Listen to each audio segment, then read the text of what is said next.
Bismillahirrahmanirrahim. Assalamualaikum warahmatullahi wabarakatuh. Apa kabar anak-anakku semuanya? Insya Allah dalam keadaan sehat walafiat ya.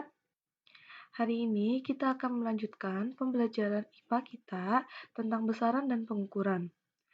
Sebelumnya, Ibu akan membacakan tujuan pembelajaran kita hari ini. Yang pertama, peserta didik dapat menggunakan satuan sistem internasional dalam menyatakan besaran massa dan suhu.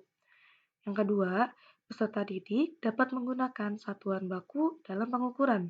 Dan yang ketiga, peserta didik dapat menggunakan besaran dengan satuan baku dan tidak baku secara baik dan benar.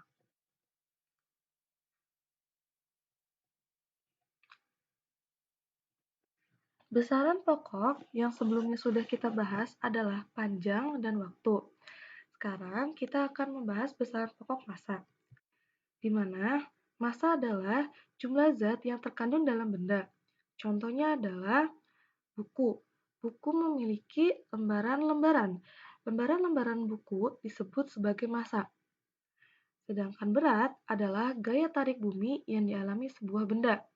Contohnya, ketika kamu melempar bola ke atas, maka bola tersebut akan turun lagi ke bawah karena adanya gaya tarik bumi. Massa merupakan besaran pokok, sedangkan berat merupakan besaran turunan. Massa memiliki satuan kilogram, sedangkan berat memiliki satuan Newton atau kilogram meter per sekon kuadrat. Selain kilogram, besaran massa sehari-hari yang pernah kita dengar adalah gram, ton, maupun ons. Berikut merupakan konversi satuan massa. Yang pertama, 1 ton sama dengan 10 kuintal. Yang kedua, 1 kuintal sama dengan 100 gram. Yang ketiga, 1 kilogram sama dengan 1000 gram. Yang keempat, 1 ons sama dengan 100 gram. Yang kelima, 1 gram sama dengan 1000 mg.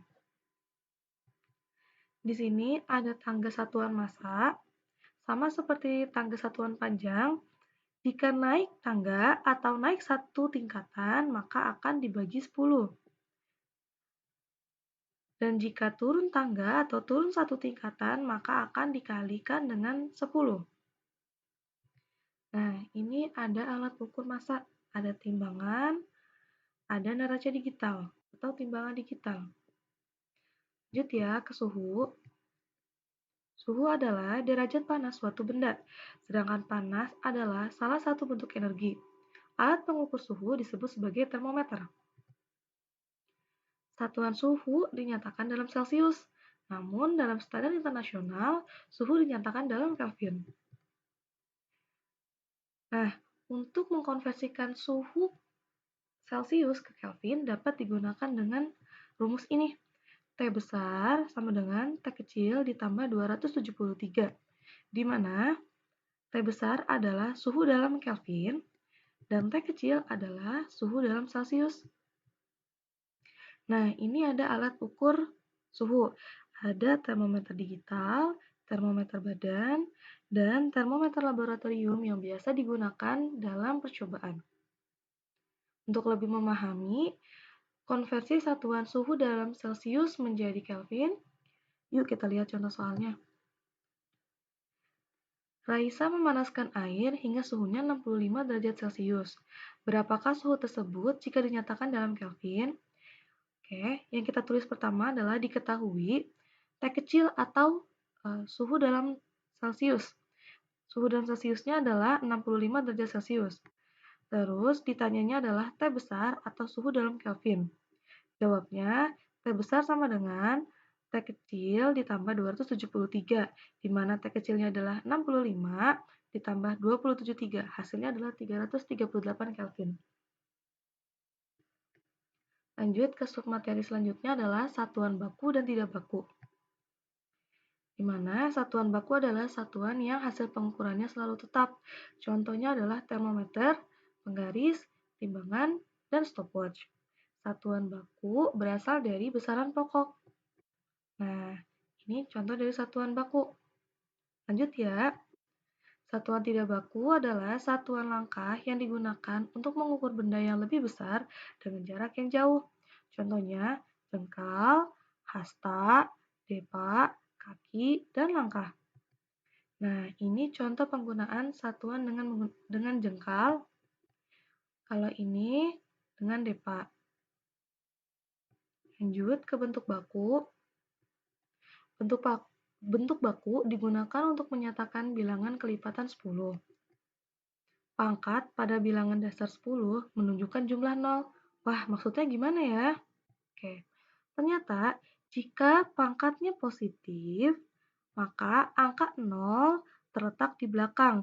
Di sini kita lihat pangkat positifnya bernilai 2 atau 10 pangkat 2. Maka angka 0-nya ada 2 dan terletak di belakang karena pangkatnya positif. Namun, jika pangkatnya negatif, angka 0-nya terletak di depan. Di sini pangkatnya negatif min 2, berarti ada 2 0 dan terletak di depan angka. Nah, bentuk baku dalam bilangan pecahan, jika pangkatnya bilangan berpindah posisi dari pembilang menjadi penyebut, maka pangkatnya akan berubah tanda. Nah, di sini ada 1/10. 1/10 itu sama dengan 1/10 pangkat 1. Kenapa pangkat 1? Karena 0-nya cuma ada 1.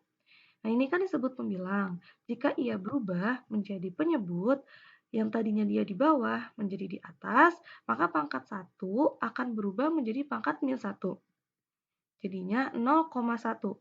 Karena di sini pangkatnya hanya 1, berarti 0-nya cuma 1. Dan pangkatnya negatif, berarti angka 0-nya terletak di depan. Lanjut ya. Bilangan bulat dan desimal dapat dinyatakan dalam bentuk baku. Contoh bilangan bulat di sini ada 800, berarti sama dengan 8 dikali 100. Karena di sini 100, 0-nya 2, berarti pangkatnya 2. Dan karena 0-nya terletak di belakang angka, maka bernilai positif pangkatnya. Untuk bilangan bulat desimal, kita lihat angka koma. Di sini 0,475 menjadi 4,75. Berarti komanya tadinya yang ada di depan berpindah ke belakang. Sini, ke satu angka. Karena dia berpindah ke belakang, maka pangkatnya itu berubah menjadi negatif. Jadi 10 pangkat min 1. Karena dia hanya berpindah satu jarak, berarti pangkatnya hanya 1. Bilangan kelipatan 10 yang sangat besar atau sangat kecil dapat dinyatakan dengan awalan-awalan sebagai berikut. Ada mili, yaitu 10 pangkat min 3, makro 10 pangkat min 6, nano 10 pangkat min 9, piko 10 pangkat min 12. Nah, yang sebelah sini, sebelah kanan, itu kebalikannya. 10 pangkat 3, mega 10 pangkat 6, giga 10 pangkat 9, dan tera 10 pangkat 12. Oke, cukup sekian materi hari ini. Semoga bermanfaat untuk kalian. Wabillahi taufiq wal hidayah. Wassalamualaikum warahmatullahi wabarakatuh.